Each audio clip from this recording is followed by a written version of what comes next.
శ్రీశైలం ఎడమగట్టు కాలువ సొరంగ మార్గంలో ప్రమాదవశాత్తు చిక్కుకున్న 8 మందిని రక్షించేందుకు సహాయక చర్యల్లో పురోగతి కనిపించింది. గ్రౌండ్ పెనిట్రేటింగ్ రాడార్ టెక్నాలజీ ద్వారా సొరంగంలో 5 చోట్ల మెత్తని భాగాలు ఉన్నట్లు గుర్తించారు. టీబీఎం ముందు భాగం, దెబ్బతిన్న భాగంలో ఈ 5 మెత్తని భాగాలు ఉన్నట్లు రెస్క్యూ టీమ్స్ నిర్ధారించారు. టన్నెల్లో చిక్కుకున్న వారు అక్కడే ఉన్నట్లుగా సిబ్బంది భావిస్తున్నారు. సొరంగం లోపల టీబీఎంలో చిక్కుకున్న వారి జాడను కనుక్కునేందుకు NCRA, geological survey of India, NDRI ప్రాథమిక నివేదికలో ఈ మేరకు వివరాలు బయటపడ్డాయి. గత శనివారం ఉదయం 8:30 గంటలకు సొరంగంలో ప్రమాదం జరగ్గా వారం గడుస్తున్నా అందులో చిక్కుకున్న వారి జాడ ఇప్పటికీ తేలలేదు. వారి ఆచూకీ కనుక్కునేందుకు NDRF, SDRF, Hydraa, Singareni colonies, geological survey of India, border roads organisation, NGRI, MARCOS బృందాలు తీవ్రంగా శ్రమిస్తున్నాయి. ఇప్పటి వరకు అవసరం మేరకు సహాయక బృందాలు సొరంగం లోపలికి వెళ్లి వచ్చేవాళ్లు. సహాయక చర్యలు వేగంగా నిరంతరాయంగా చేపట్టాల్సిన అవసరం ఉండడంతో షిఫ్టుల వారీగా బృందాలు లోపలికి వెళ్తున్నాయి. ప్రస్తుతం సహాయక చర్యలకు అడ్డంకిగా మారిన టీబీఎం తుక్కు భాగాన్ని ఎక్కడికక్కడ గ్యాస్ కట్టర్లు, ప్లాజ్మా కట్టర్లు, అల్ట్రా థర్మల్ కట్టర్లతో కత్తిరించి బయటకు పంపుతున్నారు. ఇక దెబ్బతిన్న టన్నల్ బోరింగ్ మిషన్ ఆవల పేరుకొని పోయి ఉన్న బురదను లోకో రైలు వ్యాగన్ల ద్వారా బయటకు తరలిస్తున్నారు. బురద, మట్టిని తొలగించేందుకు జేసీబీలను వినియోగిస్తున్నారు. నిరంతరాయంగా నీటి ప్రవాహం కొనసాగుతుండటంతో పంపుల ద్వారా నీటిని బయటకు ఎత్తిపోస్తున్నారు.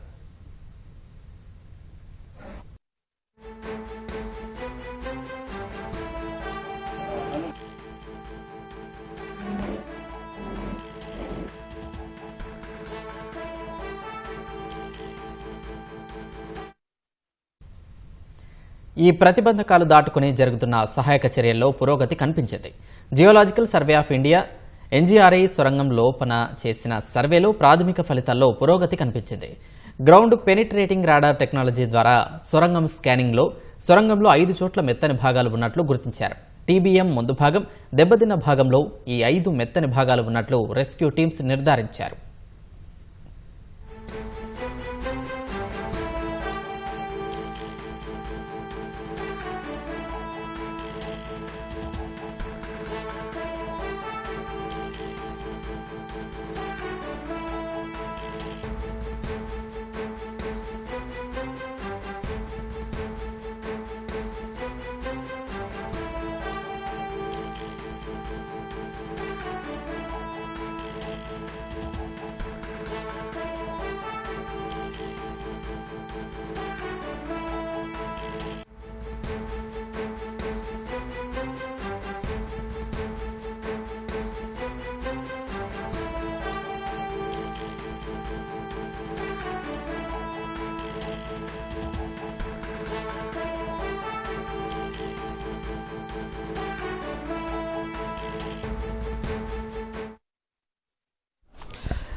శ్రీశైలం సొరంగ మార్గంలో 8 మందిని బయటికి తీసుకురావడానికి సహాయ చర్యలు ముమ్మరంగా కొనసాగుతున్నాయి. ప్రస్తుతం మనతో పాటు సింగరేణి కాలనీకి సంబంధించినటువంటి ఎండి బలరాం గారు ఉన్నారు. సార్ చెప్పండి, ఏం జరుగుతోంది లోపల? ఈ రోజంతా ఏం జరిగింది, ఎలా చేస్తున్నారు? మనకు శ్రీశైలం టన్నెల్లో జరిగిన ప్రమాదం స్థలాన్ని నేను army colonel and captain Singareni బృందంతో ఈరోజు అక్కడ విజిట్ చేయడం జరిగింది. అక్కడ చూస్తే దాదాపుగా ఇప్పుడు మనకి 12.8 కిలోమీటర్ వరకే ఇదొకటి మనకు లోకో ట్రైన్ వెళ్ళగలుగుతుంది. అక్కడి నుంచి ఒక 600 మీటర్స్ కొందరు నడుచుకుంటా, మేమైతే కన్వేయర్ బెల్ట్ ఎక్కి అక్కడికి ఒక 600 మీటర్ ఎక్కి 13.6 కిలోమీటర్ దగ్గర వెళ్ళగలిగాము. 13.6 కిలోమీటర్ దగ్గర మనకు టన్నెల్ బోర్ మిషన్ ఒక విడి భాగము అక్కడ నుంచి విరిగిపోయి అక్కడ ఇరుక్కుపోయి ఉంది. దాని నుంచి ముందుకు వెళ్ళడం కష్టంగా ఉంది. ఈవెన్ మన చిన్న జేసీబీ కానీ బాపంటి లాంటి మిషన్స్ తోటి అటు వెళ్ళాలంటే కష్టంగా ఉంది. సో ముఖ్యంగా ఇప్పుడు వాళ్ళు దృష్టి సారించింది ఆ వెల్డర్స్తో, ఆ వెల్డింగ్ తోటి మొత్తం కట్టర్ కట్ చేయడము, గ్యాస్ వెల్డర్ తోటి అండ్ ఇప్పుడు ఏదది ప్లాస్మా కట్టర్తో దానికి కట్ చేస్తున్నారు. ఆ కటింగ్ అనేది రేపటిలోగా అయిపోతే తర్వాత ఈజీగా మనకి జేసీబీ మిషన్ కానీ ఆ తర్వాత క్రాలర్ తోడు కానీ ఇంకా ముందుకు వెళ్ళేసేసి ఆ సిల్ట్, గ్రావెల్, రాల్, బెల్ట్ అన్నీ పడుకున్నాయి. అది ఇంపార్టెంట్ ఉంది. దానికి కట్ చేయడము, ఆ ఒక హడల్ని తీసుకోవడం, తొలగించడము, దాంతోపాటు కన్వేయర్ బెల్ట్ని పునరుద్ధరించడం ముఖ్యం ఉంది. మనం ఎక్కడ ఏ సిల్ట్ తీసినా, ఏ రాళ్ళు తీసినా, అక్కడ నుంచి ఏ మిషన్ తీసినా దాని నుంచి బయటకు తీసుకురావాలంటే మనకి లోకోతోటి అయ్యే పని కాదు. ఒక లోకో రావాలంటే ఒక 1.5 hours పడుతుంది, మళ్ళీ పోవాలంటే గంటన్నర పడుతుంది, మొత్తం 3 గంటలు. మనకు దాన్ని పునరుద్ధరిస్తే ఇమ్మీడియట్గా ఉన్న సిల్ట్ అన్ని బయటకు తీసుకుంటూ పోతే మనం ప్రమాద స్థలానికి తొందరగా పోవడానికి వీలైతుంది. డీ వాటరింగ్ దాదాపు కిలోమీటర్ వరకు కొంత నిలిచే ఉంది. వాటర్ కనుక తీసేస్తే ఈ లోకో మిషన్ అనేది సో అది ప్రాబ్లంగా మారింది. ఇవన్నిటికి ఇప్పుడు సింగరేణి అనేది మనకు అండర్ గ్రౌండ్ భూగర్భ గనుల్లో ఇలాంటి ప్రాబ్లం వాళ్ళు కొన్ని చేస్తుంటారు. వాళ్ళకి వెల్డింగ్ ఆ వాటర్ ఉన్న కూడా సిల్ట్ తీయడం కానీ ఇవన్నిటిలో కూడా ఎక్స్పర్ట్. సో ఆర్మీ వాళ్ళు చూసా కూడా సింగరేణి పనితీరు బాగుందని వాళ్ళు చెప్పడం జరిగింది. అండ్ ఈ రోజు వచ్చిన 100 మంది రెస్క్యూ టీమ్ ఐవిల టీంలో ఉన్నారు. మాకు జిఎస్ శ్రీనివాస్ రెడ్డి గారు ఉన్నారు, అలాగే రాజేందర్ రెడ్డి ఉన్నారు, మళ్ళీ బ్రిగేడియర్ మెంబర్స్ ఉన్నారు. అందరూ కూడా వాళ్ళు 24 hours 3 షిఫ్ట్లో కొన్ని కావాలంటే 4 షిఫ్ట్గా వెళ్ళడానికి వాళ్ళు పనిచేస్తున్నారు. అండ్ డెఫినెట్లీ వచ్చే వారం 10 రోజుల్లో మొత్తం దీనికి క్లియర్ చేసే అవకాశాలు ఉన్నాయి. అంటే కొన్ని స్పాట్లు గుర్తించారు అని అంటున్నారు. సో ఏంటి ఆ స్పాట్లు, ఎక్కడ గుర్తించారు వాటిని? అంటే ఎన్జిఆర్బి నేషనల్ జియోగ్రఫికల్ రీసెర్చ్ ఇన్స్టిట్యూట్ వాళ్ళు ఒక చీఫ్ సైంటిస్టు, దాంతోపాటు 2 సైంటిస్ట్ వచ్చి ఉన్నారు. సో అక్కడైతే ఆ ఇంత సిల్ట్లో దాదాపుగా 300-400 మీటర్ల సిల్ట్లో అక్కడ ఏమి ఐరన్ ఎక్కడ పడి ఉంది, లేకుంటే ఇంకేమైనా భాగాలు ఎక్కడ పడి ఉన్నాయి అనేది వాళ్ళు చూడడానికి కొంత స్పాట్స్ పెట్టారు. వాళ్ళు 8 మీటర్ చోట, ఒకసారి 19-20 మీటర్ దగ్గర 28-29, ఇంకో 30 మీటర్ దాకా కొంత లీడ్ ఇచ్చారు వాళ్ళు. సో దాన్ని బట్టి కూడా మనం కొన్ని మార్క్స్ చేసాము, చేసి అక్కడ కూడా తవ్వడం స్టార్ట్ చేశారు. అంటే ఈ ప్రదేశాల్లో ఎక్కడ ఉన్నాయి సార్? అంటే ముందు భాగంలో ఉన్న టీబీఎం ఒకటి, అంటే ఎండ్ పాయింట్ మనకి ఇటు విరిగిపోయిన టీబీఎం ఒక దగ్గర, ఈ రెండింటికి మధ్యలో గుర్తించారు అటువంటివి? ఎగ్జాక్ట్లీ, అవును. మనం యాక్చువల్గా టీబీఎం ఎక్కడైతే పనిచేస్తుందో ప్లస్ టీబీఎం సగభాగం ఎక్కడైతే విడిపోయి వచ్చిందో ఆ మధ్య ప్లేసుల్లో వాళ్ళు ఐడెంటిఫై చేశారు. వీళ్ళు ఎన్ని స్పాట్లు ఐడెంటిఫై చేశారు సార్? మొత్తం 4 స్పాట్స్. 4 కదా అంటే మనకి ఇవ్వలేదు, జస్ట్ ఎవరిదే కొన్ని స్పాట్లు గుర్తించారు. సో ఆ స్పాట్లలో రేపు ఏమైనా రిస్క్ అంటే తెవ్వడం కానీ ఏమైనా స్టార్ట్ చేస్తున్నారా? ఆల్రెడీ స్టార్ట్ చేశారు. సో అంటే ఇప్పుడు సింగరేణి కాలనీస్ వాళ్ళు మొత్తం మీరు 200 మంది దాకా వస్తున్నారు. సో ఇప్పుడు మట్టిని బయటికి తీయడం మీరంతా ప్రతిబంధకాలు చెప్పారు. సో ఓవరాల్ అంటే మీ అంచనా ప్రకారం అన్ని కన్వేయర్ బెల్ట్ అవైలబుల్కి వచ్చినా, ఇంకా వేరే ఏర్పాటు చేసినా ఎన్ని రోజులు పట్టవచ్చు మొత్తం టోటల్ ఆపరేషన్ పూర్తి చేయడానికి? మినిమం అయితే ఒక 10 days అయితే పట్టవచ్చు దానికి మినిమం.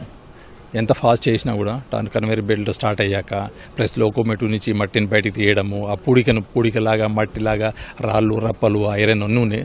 అవన్నీ తీయడానికైతే మినిమం ఒక వారం నుంచి ఒక వారం రోజులు పట్టవచ్చు. వారం రోజుల వరకు కొనసాగుతుంది ఈ సహాయం. ఎస్. Thank you. ఇది సింగరేణి కాలనీకి సంబంధించినటువంటి ఎండి బలరాం గారు చెప్తున్నారు. అంటే అక్కడ సహాయ చర్యలకు చాలా ఆటంకాలు ఏర్పడుతున్నాయి. మొత్తంగా లోకో ట్రైన్ అందుబాటులో ఉండడం, కన్వేయర్ బెల్ట్ అందుబాటులో ఉండడం, తర్వాత కొన్ని స్పాట్లు గుర్తించారు. ఆ స్పాట్లలో కూడా ప్రస్తుతం అక్కడ గుర్తించినటువంటి భాగాల్లో కూడా తవ్వకాలు జరుపుతామని చెప్పేసి ఆయన చెప్తున్నారు. మొత్తం పూర్తిగా అంతా తీసేయాలంటే మాత్రం కొంత టైం పడుతుందని చెప్పేసి ఆయన వివరిస్తున్నారు. కెమెరామెన్ శ్రీనివాస్తో స్వామి కిరణ్, ఈటీవీ న్యూస్, మహబూబ్ నగర్.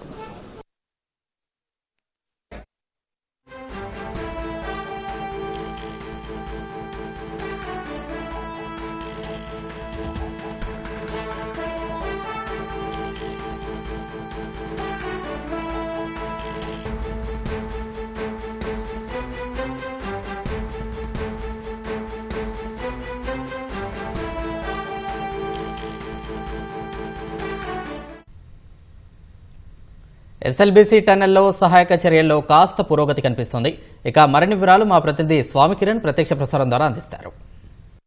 సొరంగ మార్గంలో సహాయ చర్యలు ముమ్మరంగా కొనసాగుతున్నాయి. అయితే ఈరోజు గతంలో అంటే నిన్న రాత్రి ఎన్జీఆర్ఐ, అలాగే జియాలజికల్ సర్వే ఆఫ్ ఇండియా, తర్వాత నేషనల్ రిమోట్ సెన్సింగ్ ఏజెన్సీ వీళ్ళంతా కూడా సర్వే చేయడం జరిగింది. ఈ సర్వేకి సంబంధించినటువంటి ఒక నివేదిక ఈరోజు ప్రాథమికమైనటువంటి నివేదిక ఇది విడుదల చేయడం జరిగింది. అయితే ఈ నివేదికలో ఉన్న ప్రకారం అధికారులు ఒక 5 స్పాట్లు 4 నుంచి 5 స్పాట్లు మనకు గుర్తించినట్టుగా తెలుస్తుంది.